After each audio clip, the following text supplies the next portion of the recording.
안녕하세요. 안녕하세요.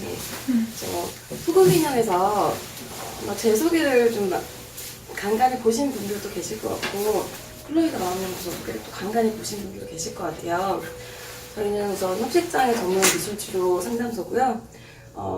저희가 상담하는 도중에 굉장히 많이 친구들분이 어려워하는 것 중에 하나가 음식을 먹는 행위와 이 치아 관리가 같이 연결이 돼서 정보가 참 입수가 안 돼요 라고 하는 거예요. 그래서 개인 상담 오시는 분들 중에서도 먹고 토하는 분들도 계시고 뭐 씹고 뱉는 분들도 계시고 아니면 너무 오래 드시는 분도 계시고 여러 섭식행위가 동반되는데 거기서 이 관리는 어떻게 해야 되지? 이런 정보는 접할 데가 없어요 라고 이야기를 했어요.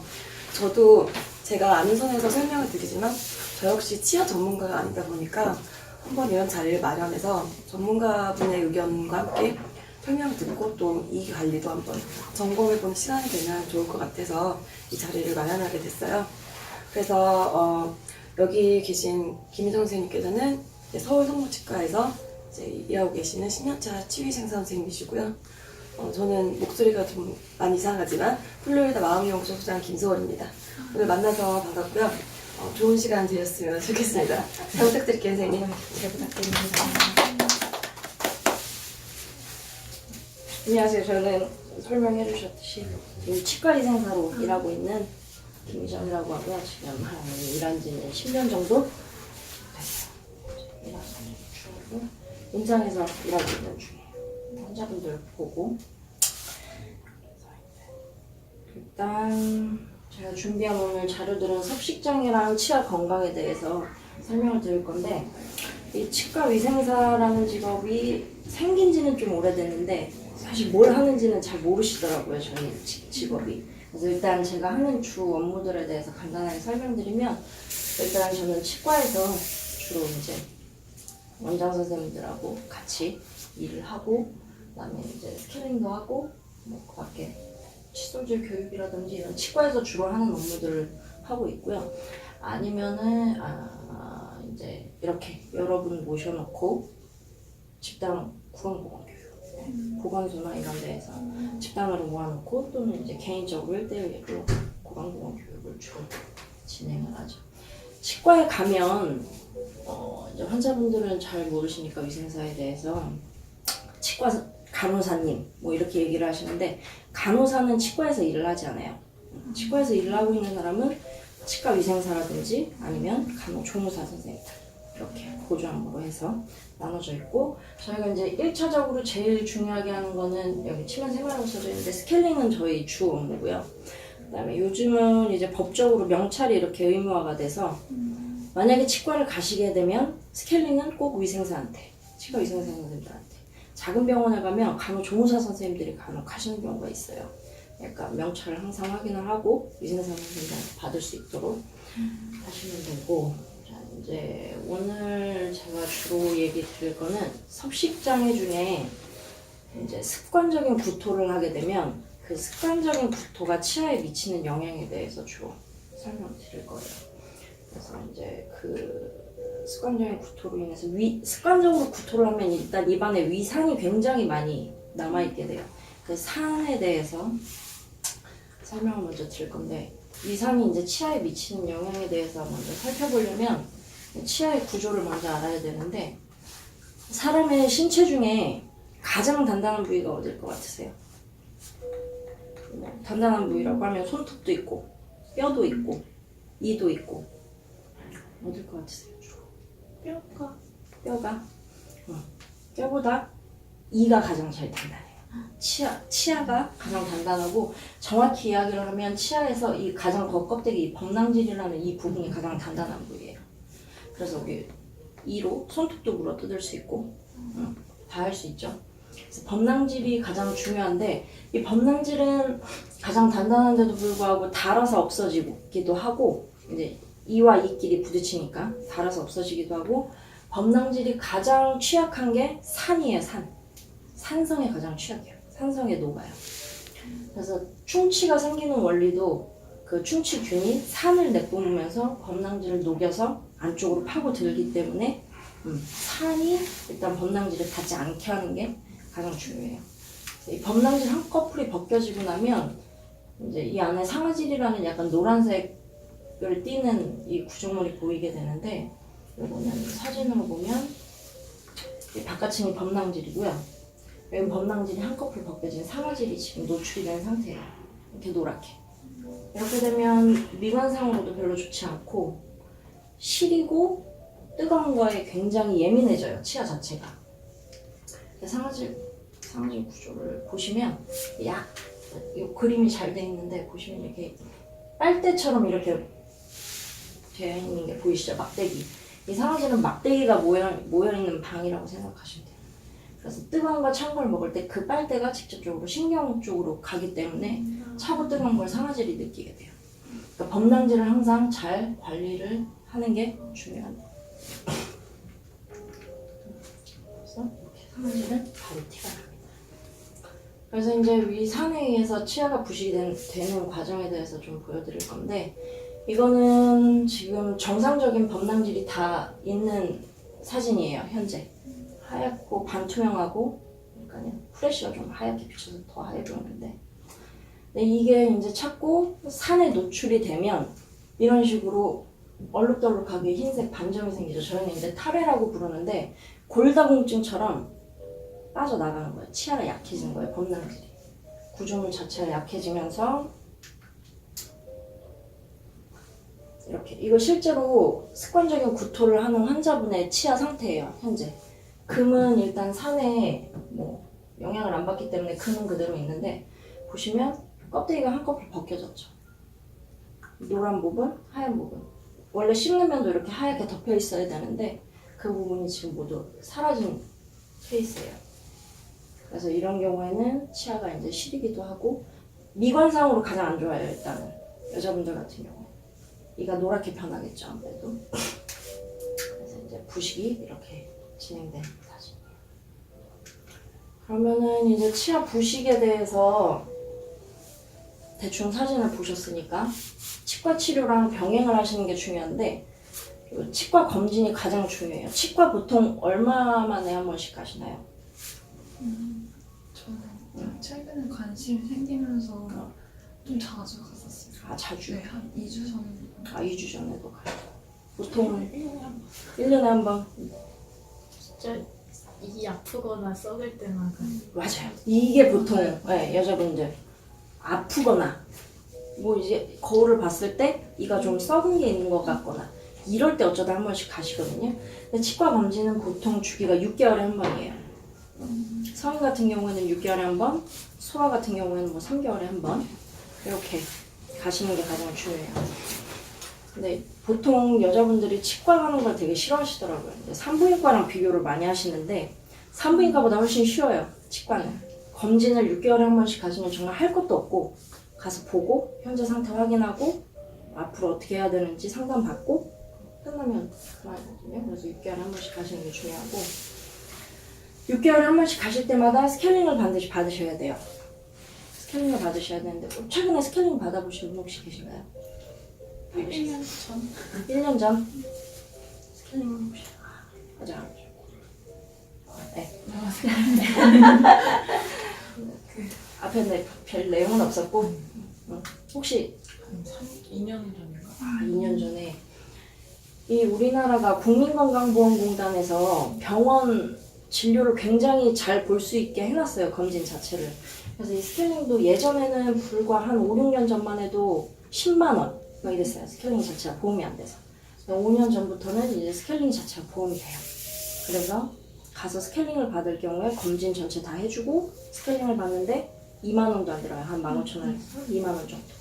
그 정도 되니까 요거는 1년에 한 번씩 갱신이 되고요. 지금 이제 법이 확정이 돼서 1월 1일부터 12월 31일까지가 한 사이클이에요.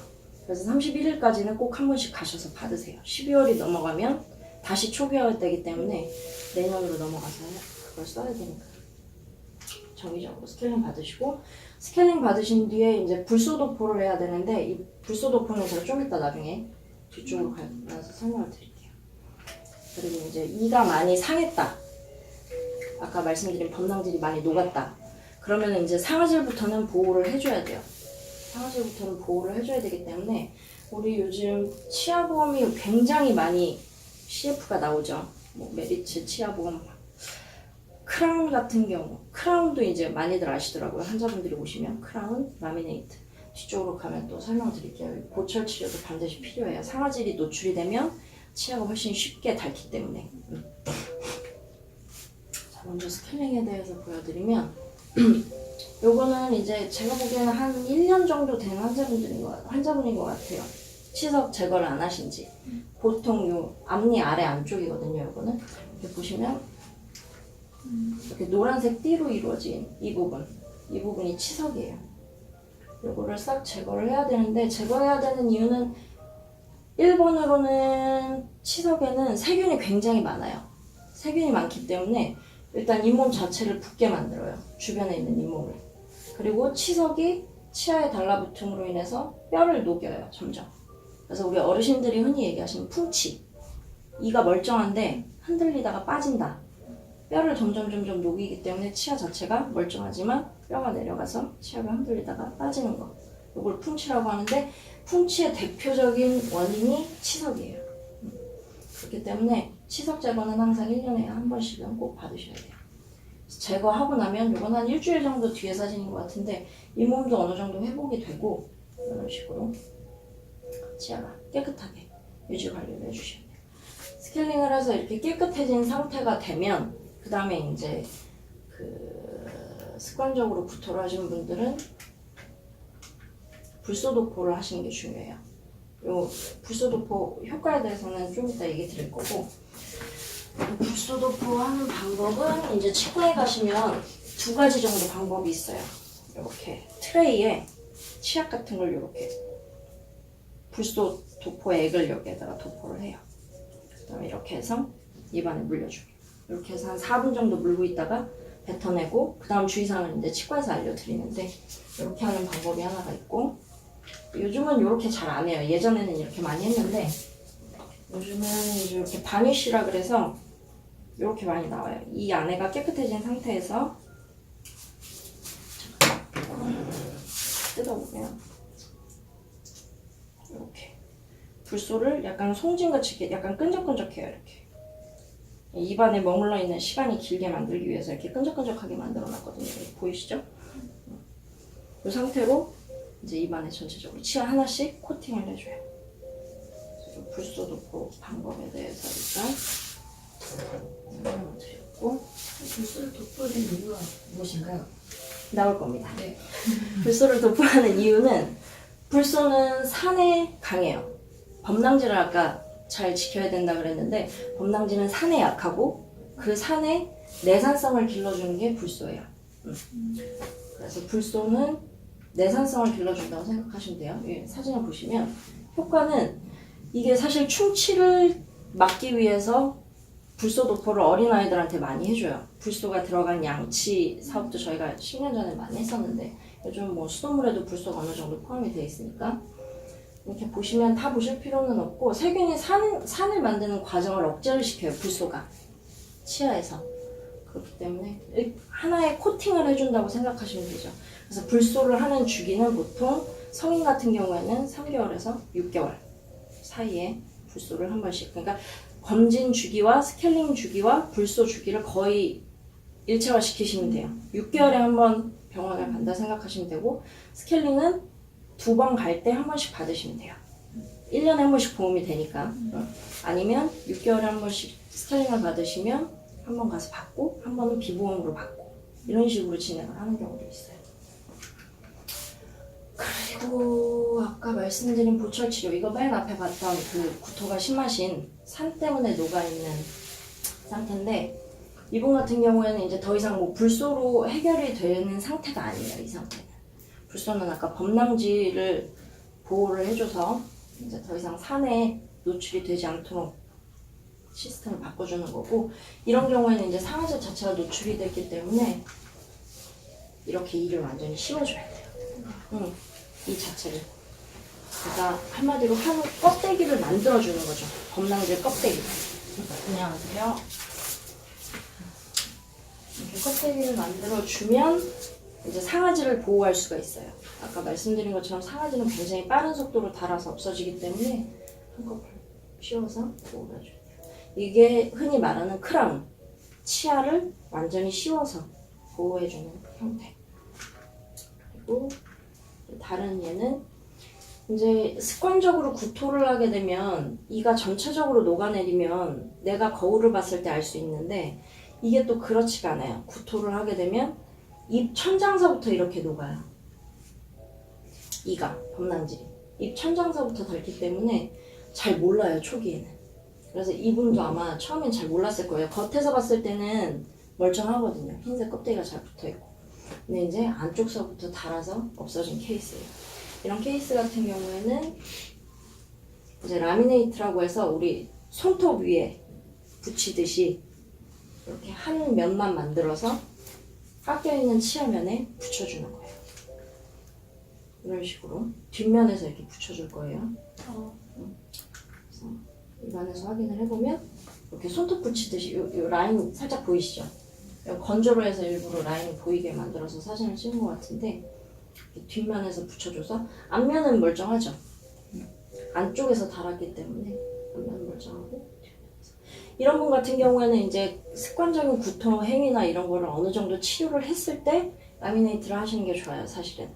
왜냐면 라미네이트를 다 치료해놓고 다시 또 습관적으로 또 이제 구토를 하거나 하게 되면 바깥쪽은 내 치아 범낭질 부분이 그대로 남아있기 때문에 그 부분이 다시 또 닳아서 녹아서 없어지겠죠. 그래서 아까 처음에 봤던 그 금리 있었던 치아 미건상 굉장히 안 좋죠. 노란 부위가 많이 드러나서 이렇게 돼서 크라운을 씌우면 훨씬 미건상으로도 좋고 색상 자체도 이분은 좀 색깔을 좀 밝게 해달라고 이제 얘기를 하신 것 같은데 색상 자체도 밝게 나. 아까 그 뒷면에서 붙인 라미네이트 이렇게 치아가 울퉁불퉁하죠. 마모가 돼가지고 그래서 여기 약간 침 묻히고 물 묻혀가지고 아까 그 경계 부위가 좀 덜 보이는 거예요. 그냥 사실 티가 나진 않아요. 그렇게 붙여놓은 상태에서 저희는 보면 이제 대충 아는데 잘 티가 나잖아요. 일반인 분들은 잘 모르세요. 그리고 이런 경우에는 약간 이분은 미백도 하신 것 같아요. 이렇게 범낭질이 남아있으면 미백을 할 수 있는데 상아질만 남아있는 경우에는 또 미백도 안 돼요.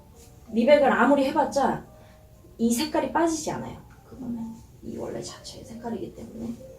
그럼 이제 치과에서 이제 할 수 있는 치료들에 대해서 어느 정도 알아봤고 이제 그 외에 치과 보철 치료도 했고 정기적으로 스케일링도 받고 뭐 내가 정기적으로 치과도 간다. 그러면 이제 그 다음부터 하셔야 될 거는 집에서 이제 내가 꾸준히 관리할 수 있는 방법에 대해서 설명을 드릴게요. 일단은 구토를 하고 나면 입안이 굉장히 텁텁해지기 때문에 바로 칫솔질을 이제 하려고 하시는 분들이 많으세요. 주로. 근데 이제 이 상태에서는 바로 칫솔질을 하시는 건 좋지 않아요. 마찬가지로 계속 씹고 계속 뭔가를 입안에 머금고 있고 계속 먹는 행위를 한다. 그러면은 바로 칫솔질을 하는 건 좋지 않고 물로 반드시 10회 이상 헹궈 주셔야 돼요. 특히 구토를 했을 경우에는 치아의 범낭질 자체가 약해져 있기 때문에 바로 양치질을 하면 마모가 훨씬 심하게 돼요. 깎여나가는 속도가 훨씬 빠르죠. 그래서 물로 어느 정도 10회 이상 헹궈준 다음에 입안을 좀 중성화시키고 한 30분 정도 후에 양치를 하라고 하기는 하는데 정말 내가 급해서 빨리 나가야 된다. 그러면은 이런 식으로 물로 많이 헹궈서 중성화를 시키고 그다음에 양치를 하시는 게 좋아요. 또 다른 방법으로는 식용 베이킹소다. 구토를 해서 입안이 산성화가 됐다. 그러면은 찬물에 베이킹소다 1티스푼 정도를 넣습니다. 넣어서 저어서 헹궈서 요게 이제 약간 알칼리성이라 산성을 어느 정도 중화시켜줘요. 그래서 그 상태에서 양치를 하시면 돼요. 좋다고 하더라고요, 이게는.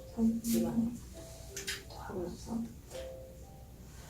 자, 그리고 요거는 칫솔질인데 이건 사진은 그냥 제가 올려놓은 거고 직접 보여드리려고 제 모양을 가져왔는데 이제 흔히 치과에서 쓰는 치아 모양이에요. 위고 아래고. 칫솔은 이게 모형이라서 어쩔 수 없이 좀 커요. 사실 칫솔을 선택함에 있어서 칫솔이 가장 좋은 크기는 한 치아 2개 덮는 정도.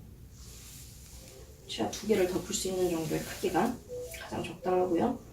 그 다음에 이제 가장 안 좋은 방법은 칫솔질 할 때 이렇게 우리 흔히 하죠. 이렇게 옆에 다 패여나가요. 굉장히 안 좋아요.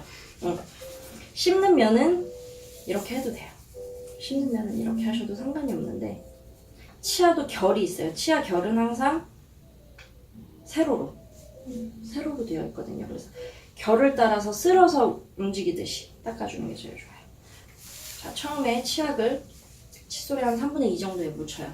치약도 너무 많이 쓰시면 안 좋아요. 그 마모제가 많이 들어있기 때문에 치약을 너무 과하게 쓰시는 것도 안 좋고, 치약을 짤 때는 칫솔 안쪽에 꾹 눌러서 안쪽으로 들어갈 수 있게 짜주시는 게 가장 좋아요.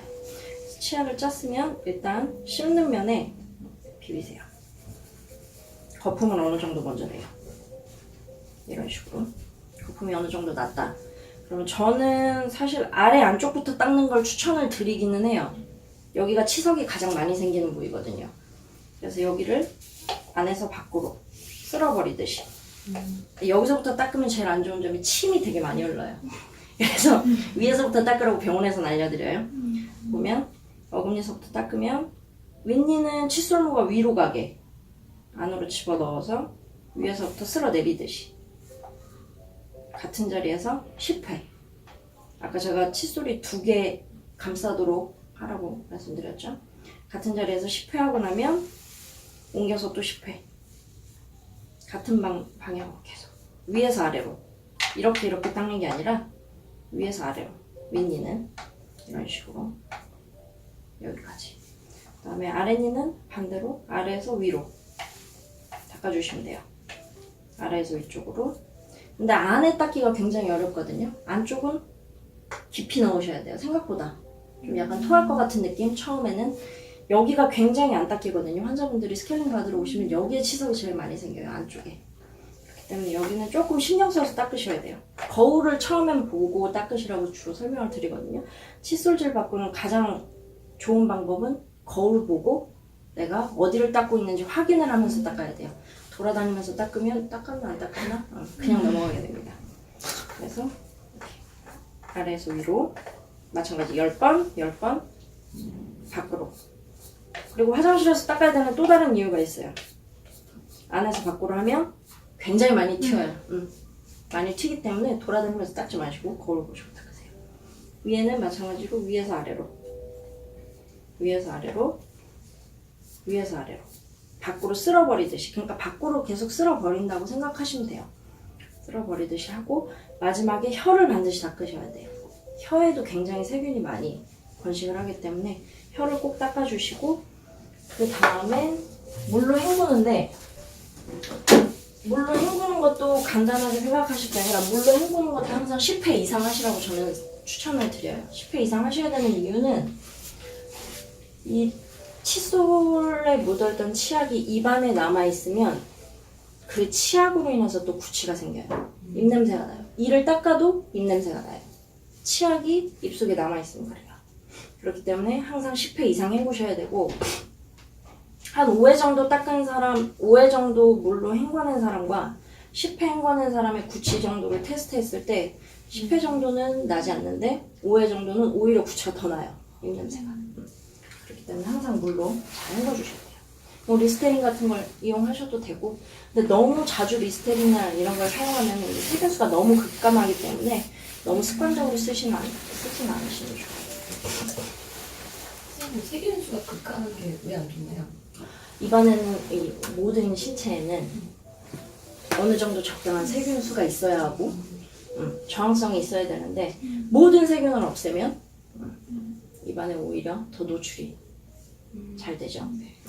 질문이 네. 아까 그거 칫솔이에요? 수세미 모형이에요, 모형. 그냥 모양. 네, 모형이고, 제가 이따가 사실 이따가 드리려고 했는데 칫솔을 하나씩 갖고 온 게 있거든요. 이따 드릴게요.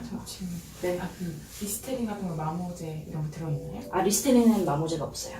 그냥 단지 입안에 세균수를 줄여줘요. 그잖아요. 그거 마시면 아, 네. 깔끔하고 그래서 자주 안 했어요. 너무 자주 하시는 건 사실 좋진 않아요. 그냥 자기 전 정도 이렇게 한 번씩 하시는 게 좋아요. 또 다른 없으시고요. 그리고 제가 네. 가글린이랑 리스테린이랑 차이가 좀 느끼기에는 네. 리스테린이 엄청 세게 느껴지는데 실제로 효과적인 차이도 많이 나나요? 효과적인 차이는 사실 서로 자기네 제품이 좋다고 하기 때문에 그걸 임상적으로 비교를 하진 않아요. 자기게 좋다고 하겠죠. 당연히 우리 제품을 쓰면 좋습니다. 이렇게. 제가 봤을 때는 리스테린은 저는 사실 너무 독해서 잘 안 써요. 아니면 리스테린이 정말 괜찮은 제품이긴 한데 저는 물에 희석해서 써요. 리스테린 같은 경우에는 물로 희석을 해서 쓰거나 가그린은 어느 정도 우리나라 사람의 취향에 맞게 되어 있기 때문에 가그린은 그냥 쓰셔도 돼요. 100%가 내고. 근데 하는 일들은 거의 다 비슷해요. CF를 보면 인사돌도 그렇고 모든 치과 CF들이 조금 약간의 과장은 있어요. 이것만 하면 다 괜찮아질 것 같고 이거라면 치석이 아예 안 생길 것 같고 전혀 아니에요. 전혀 아니니까 항상 치과를 방문을 하셔야 돼요. 또 질문 있으신가요? 없으세요?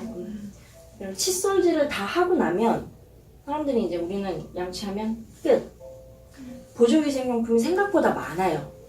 우리나라에도 이제 굉장히 많이 들어와 있는데 요즘은 그래도 많이 대표적으로 알려져 있는 치실 쓰시는 분 계신가요? 혹시 치실?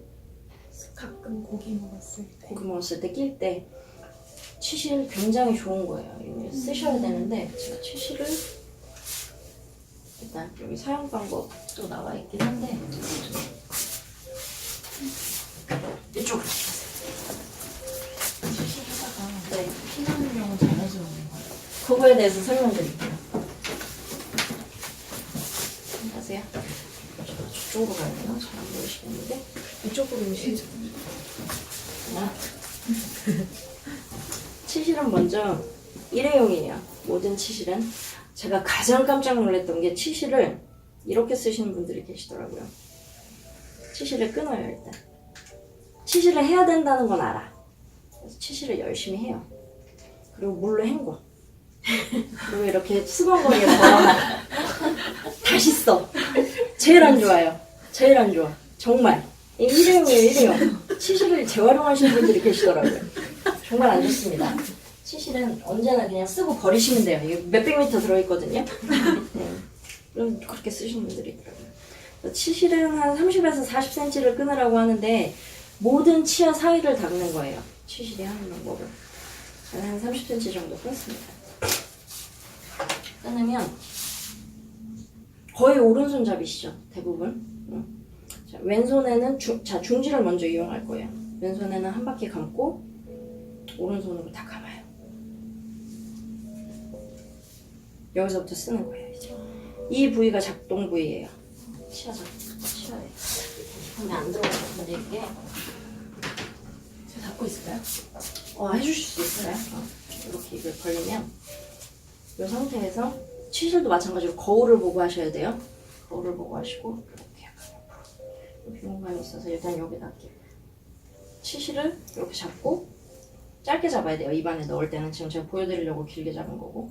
자, 톱질하듯이 들어가요. 톱질하듯이 들어가서 한쪽 면으로 당겨서 닫고 위아래로, 그 다음에 반대쪽으로 넣어서 닫고. 보이시나요 혹시? 어떻게 해야 되는지? 치아 면을, 이 사이에 있는 면을 닦아준다는 느낌으로 닦으시면 돼요. 아까 피나는 거에 대해서 질문하셨는데 치실이 이게 잘못 사용하면 안 좋은 게 이거 이렇게 집어넣으면 툭 하고 들어가면서 피가 나요. 그러니까 성격 급하게 빨리 하려고. 네. 툭툭툭툭 집어넣어서 탁탁탁탁 빼고 안 좋습니다. 근데 안 들어가요. 너무. 타이트해서 안 들어갈 것 같죠? 그런 부위는 사실 톱질하듯이 넣으면 다 들어가요. 이게 요령이 없어서 그런데 보면은 치아는 항상 이렇게 치아랑 치아 사이가 공간이 있어요. 공간이 있기 때문에 모든 치실은 다 들어가고요. 다 들어가고 이렇게 눌러서 넣으려고 하면 안 들어가요. 한 번에 넣으려고. 한 번에 넣으면 잘 안 들어가요. 그래서 앞뒤로 톱질하듯이 넣으시면 돼요. 이렇게 해서 한번 썼다. 그럼 이제 이거는 이쪽으로 감아주고 이쪽에서 하나 풀어줘요. 계속 새 거가 되겠죠? 쓰고 이렇게 이쪽에선 계속 새 거가 나오고 이쪽에서는 이제 쓴 것들이 나오고 감기겠죠? 이런 식으로 짧게 잡으셔야 됩니다. 거울 보고 하셔야 돼요. 이런 식으로 해서 사용을 하시면 돼요. 그래서 치실을 쓰실 때는 피가 안 나려면 살살살 넣으시면 돼요. 그리고 그런 질문들도 많이 하세요. 이제 잇몸에서 양치를 하다 보면 피가 난다. 양치를 했는데 피가 나. 피가 나는 경우에는 그 부분을 더 안 닦으시는데 양치할 때 사실 피가 나는 이유는 아까 사진에서 보셨듯이 치석이 있으면 잇몸이 부어 있어서 약한 자극에도 피가 잘 나요. 스치기만 해도 피가 나요. 그런 경우에는. 그렇기 때문에 항상 피 나는 부위는 더 열심히 닦으라고 저희 말씀드려요. 아픈데 막 이렇게 비빌 필요는 없고 그냥 내가 어느 정도 항상 주던 힘대로 줬는데 피가 난다. 그럼 거기는 한 10번 정도 더 닦으시면 돼요. 그렇게 필요한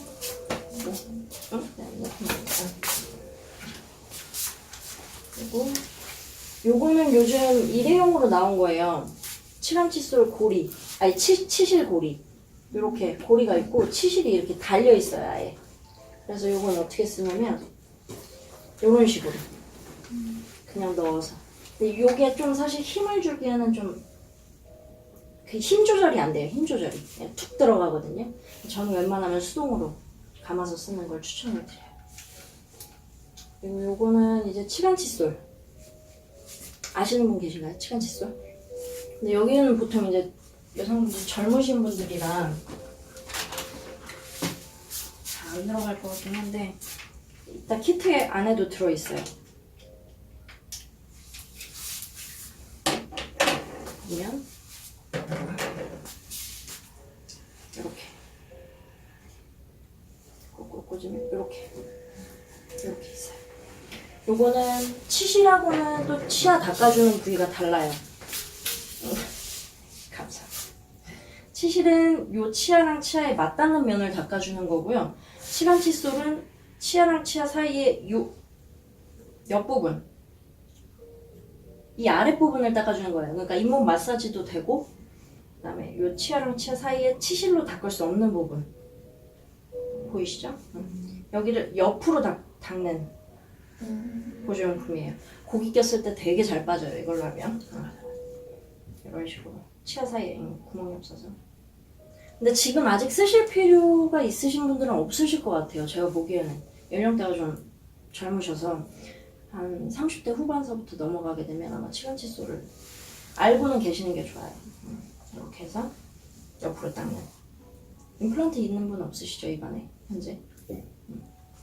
그리고 칠한 칫솔은 간단하게 넘어갈게요. 근데 이거 한 가지 더 설명드리면 칠한 칫솔을 할 때 중요한 건 옆으로 넣었는데 내가 혹시나 제가 키트를 드리면 있을 거 아니에요? 혹시나 한번 써보자 해서 옆으로 넣었어요. 넣었는데 이게 칫솔이 안 들어가고 아픈 느낌이 든다. 하지 마세요. 잇몸에 안 좋아요. 오히려 잇몸을 망가뜨리기 때문에 요거는 좀 치과에 가셔서 칠한 칫솔 사용법 알려달라고 하시던가 사용법을 좀 알고 숙지를 하고 어느 정도 그 다음에 촬영하셔야 될 거예요. 이런 식으로 여기 사이. 그리고 요거는 제가 저희 병원에 오는 환자분들한테는 추천을 드려요. 워터픽이라 그래서 홈쇼핑 돌리다 보면 가끔 나와요. 물총이라고 표현을 하는데 여기에 물을 담고 여기서 물이 나와요. 수압으로 인해서 치아 사이를 닦아주는 거예요. 아까 칠한 칫솔보다는 훨씬 좋아요. 이 사이를 물을 쏘아서 닦을 수 있는 게 이 워터픽. 이런 식으로 안에 있는 플라그들이나 음식 찌꺼기들을 수압으로 없애주는 거예요. 그래서 요 세 가지 정도의 보조 위생용품들이 제일 널리 알려져 있고요. 요거 워터픽 같은 경우에는 면도기 파는데 이거 어디 파냐고 많이들 물어보시거든요. 소형가전 있는데 주로 있어요. 요거 아니면 홈쇼핑 돌리다가 보면 그럴 거예요. 저는 이 세 가지를 다 써요. 세 가지를 다 쓰고 자기 전에는 특히 요거 한번 하고 그리고 치실도 한번 하고 치실도 할 때도 끼어있는 부분만 하는 게 아니라 안 낀 부분까지 다 해요. 전부. 그래서 저는 주로 그렇게 해서 관리를 하고 제가 이가 안 좋기 때문에 별로 그렇게 해서 관리를 해서 씁니다. 이제 마지막으로 이제 습관도 이제 어느 정도 바뀌었고 보조 위생용품도 이제 쓴다. 그러면 이제 식습관에 대해서 조금 보면 이제 거의 끝났어요. 식습관에 대해서 보면 보시면 산성분과 치아의 접촉을 최대한 피해주세요. 산성분이 들어가 있는 건 과일 주스, 청량음료, 콜라 사이다 뭐 이런 거, 탄산수, 이온 음료도 포함돼요. 이온 음료도 산성이에요. 그런 것들이 이에 직접적으로 닿으면 좋지 않아요, 별로. 그렇기 때문에 이런 거를 안 마시면 사실 제일 좋아요. 근데 우리 애기들한테도 설명해요. 너 젤리 먹으면 이 많이 썩는다? 근데 애기들이 젤리 안 먹고 못 살죠. 이런 것들도 먹어야 돼요. 어쩔 수 없이. 먹어야 되는 경우에는 이에 직접 닿지 않게 컵채로 마시는 것보다는 빨대를 사용하시는 게 좋아요. 빨대로 직접적으로 넘길 수 있게. 빨대를 사용해서 하시라고 이 사진을 좀 넣어봤어요. 그리고 마지막으로 이제 과식이나 야식을 피해달라 그러는데 이 야식이 안 좋은데요. 야식이 안 좋은 이유는 밤이 늦어지면 이제 신체 활동도가 어느 정도 떨어지기 때문에 입 안도 떨어져요. 마찬가지로. 이렇게 되면 침이 나오는 양이 80%로 저하가 돼요. 침이 음식과 잘 섞여서 넘어가야 입안에 이제 남아있는 음식이 없는데 침이 분비량이 떨어지면 당연히 입안에 음식물이 훨씬 더 많이 붙어 있겠죠. 그러니까 이런 것들도 안 드시면 제일 좋고 먹었을 경우에는 아까 처음에 말씀드렸듯이 물로 헹구고 30분 기다렸다가 양치하고 주무시면 돼요. 보조위생용품 다 쓰고. 굉장히 귀찮죠? 귀찮으니까 웬만하면 야식은 피하시는 게 제일 좋아요. 여기까지 이제 제가 준비한 내용들이고요. 그다음에 좀 더 설명해 주셨으면 네. 좋겠는데 그 음식 중에 치아에 많이 좀 착색되는 음식들 치아 있잖아요. 착색. 좀 착색들이 잘 되는 음식 중에 저희가 이제 미백하시는 환자분들에게 주로 설명드린 게 1번 많이들 아실 거예요. 카레. 카레. 2번 녹차 커피, 차 종류. 녹차도 마찬가지. 뭐 담배 당연히 안 되고요. 그다음에 짜장면. 짜장면을 잘 모르시더라고요. 짜장면도 착색이 잘 돼요. 짬뽕은요? 짬뽕은 괜찮아요.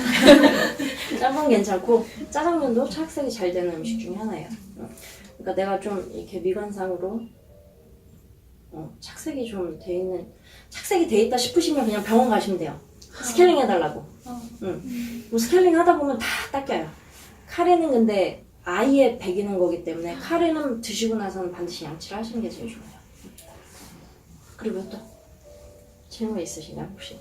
그러면 녹차랑 커피 같은 거는 카페인이 많은 음료인데 그럼 카페인이 많은 음료가 착색이 좀 잘 되는 건가요? 카페인과는 사실 관련이 크게 없어요. 카페인과 관련이 있는 게 아니고 저희가 홍차도 말씀드려요. 홍차. 홍차도 착색이 네. 그 담배를 피웠을 때 착색이 되는 건 타르 성분 때문에 끈적이면서 이제 치아에 붙어서 착색이 되고요. 그다음에 차 종류 같은 경우에는 타닌 성분 때문에 치아에 잘 붙어요. 그래서 이제 마시게 되면 빨대로 드시면 돼요. 제일 간단하죠. 빨대로 먹거나 먹고 나서 물로 한번 헹구시거나 물을 잘 활용하시는 게 좋아요. 물을 착색이나 뭐 그런 것에 있어서. 집에서 식수로 차를 많이 먹는 편인데 생수가 가장 좋아요. 아니면 보리차나 뭐 옥수수차 뭐 이런. 물을 많이 먹어야 되는데 물을 많이 먹는 건 굉장히 좋은 습관인데 이제 녹차나 홍차나 커피 같은 경우에는 약간 위쪽으로 미루시면 돼요. 그래서 여기까지고 또 질문 혹시 있으신가요? 궁금하셨던 거 평소에 치과에. 미세모가 있고 칫솔 중에 미세모 있고 일관모 있잖아요. 그 둘 중에 어떤 게 더 나한테 잘 맞는 거. 나한테 잘 맞는 거. 모르겠어요. 모르시겠어요? 칠한 칫솔도 그렇고 칫솔을 살 때는 내가 정말 관심이 가고 호기심이 가면 여러 종류를 사보시는 걸 추천드려요. 여러 종류를 사서 다 닦아보세요. 다 닦아보고 이거 너무 센데? 싶으면 바꾸시고 그리고 칫솔 활용하는 팁 중에 하나가 칫솔은 목 끝으로 닦는 거기 때문에 이 칫솔모가 굉장히 잘 벌어지죠. 목 끝으로 닦는 거예요, 사실. 결대로 해서 목 끝으로 닦기 때문에 칫솔모가 어느 정도 벌어지기 시작하면 바로 교체해 주시는 게 제일 좋아요. 그냥 좀 저렴하더라도 칫솔모가 작은 거 머리가 작은 걸 여성분들은 저는 그건 추천드려요. 애기용 나온 칫솔들 있죠. 소화용 칫솔이 뒤쪽까지 굉장히 잘 닦여요. 아무 걸 안 해도 뒤쪽까지 잘 닦여요. 그렇기 때문에 소화용 칫솔을 쓰시는 게 좋은데 일을